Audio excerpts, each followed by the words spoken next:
Despite the fact that the SI unit for pressure is Pascal, chemists all around the world continue to use different units for pressure because they're just accustomed to it.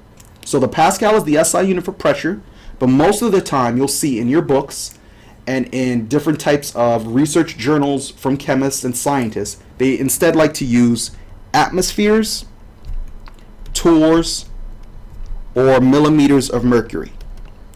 Sometimes you might see bars as well. So the Pascal is the SI unit, but they tend to like to use these other types of units for pressure. Now, here we have the different names for pressure. All of these are just different types of pressure, basically different units for it. They're all saying the same thing. An atmosphere is a unit of pressure just like a torr is, just like a bar is, just like a kilopascal is. It's going to be important that you guys know how to convert from one to the other. It's a long list, but the ones that professors usually focus on the most are atmospheres, millimeters of mercury, torrs, and bars. Those are usually the ones that we see the most. And of course, pascals. And just realize, all of them are equal to one another.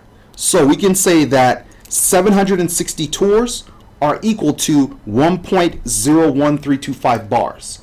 You could say that 1 atmosphere is equal to this many pascals. All these units are in agreement with one another. They all equal one another. We're going to say that 1 atmosphere equals 760 millimeters of mercury, or 760 torrs.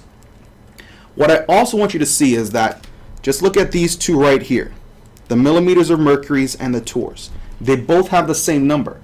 So 760 millimeters of mercury equals 760 torrs.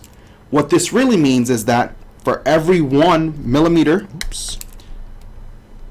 what this means is for every 1 millimeter of mercury, we have 1 torr. They're basically the same units.